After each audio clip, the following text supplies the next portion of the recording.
The UK was hours away from financial meltdown, according to Bank of England Governor Andrew Bailey. Hi everybody, welcome back to my channel. In this video, I'm going to discuss the Bank of England's rate hike, how it will impact your mortgage, and some FAQs that I will answer in simple terms. But before all that, subscribe, press the bell icon.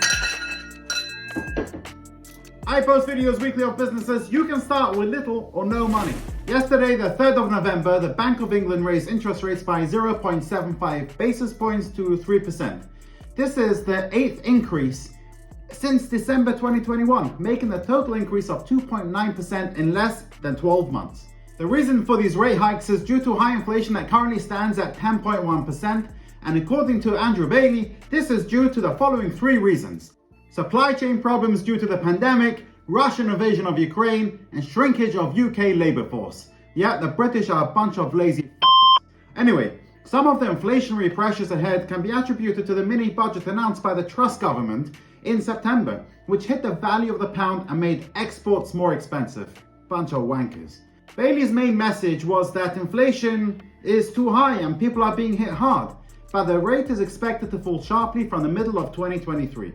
Inflation will fall back from the middle of next year and will probably fall sharply, Bailey said.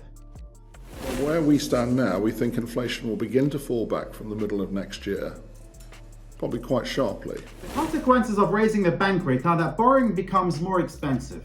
So floating mortgage holders on rates tied to the bank rate face higher monthly payments.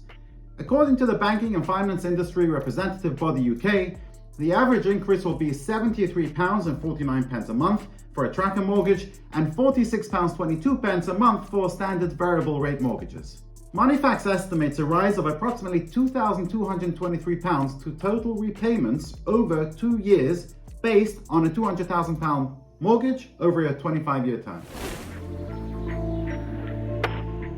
Mortgage holders have recently been cautioned against fixing the rates by experts who warn there is little peace of mind for many as interest rate uncertainty persists and exacerbates the wider cost of the living crisis. Those seeking new fixed rate deals will face paying more than 6% currently for 2 and 5 year deals as a result of the spike that followed the mini budget market turmoil when fixed rate deals shot up in costs.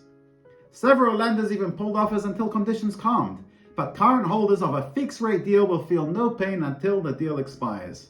The cost of new deals, though, are inevitably reflecting rises in the bank rate alongside the market. Moneyfacts finance expert Rachel Springle, funny woman, said, "It is imperative that both those looking to buy a property or refinance their existing home seek independent advice from a broker to navigate the options available to them." I mean, no shit, Rachel.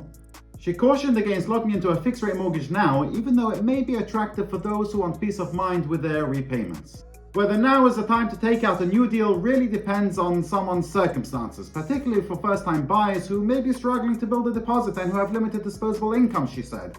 Again, no shit, Rachel. Sounds almost perverse given the financial pain being inflicted on families, but the bank is acting to control the pace of price growth. The bank cannot control things like soaring energy costs, but it can act to help slow inflation. The main consumer price index (CPI) measure of inflation currently stands at 10.1%.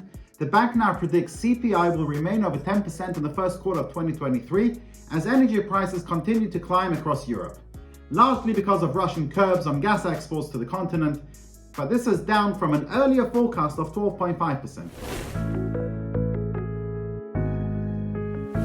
Talk to your mortgage provider. The advice is to contact your lender as soon as possible to help discuss options. Lenders stand ready to help customers who might be struggling with their mortgage payments with a range of tailored support available. It is clear that banks are generally demanding an improved rate of return, but much depends on the financial circumstances of the customer as levels of risk will be different. Adage goes that lenders are quick to punish but slow to pass on any benefits. A bunch of greedy bastards. Given the pace of inflation, savings remains well and truly eroded. The majority of the biggest high street banks have not passed on bank rates rises to easy access savings accounts. Bloody assholes. Hopefully soon, but it depends on the mortgage you're on. The number of mortgages on the market had fallen since the mini budget. Those guys in the House of Parliament, yeah? As the Bank of England reacted and signaled it would increase interest rates to curb inflation. The bank's statements caused uncertainty among lenders over how much rates would increase and when. Markets had been pricing in continuous rate hikes up to as much as 5.25% next year. But the bank made clear in a statement yesterday that this was not a likely path, saying that the peak in rates will be lower than priced into financial markets. Big banks such as Lloyds and NatWest last week said they expected house prices to drop between 7 to 8% in 2023. And I'll make a separate video about this. Now, if you're looking to take out a new mortgage and have a bad credit score, or if you just want to simply fix your credit, then watch this video where I discuss 10 ways to fix a bad credit score. Thanks for watching.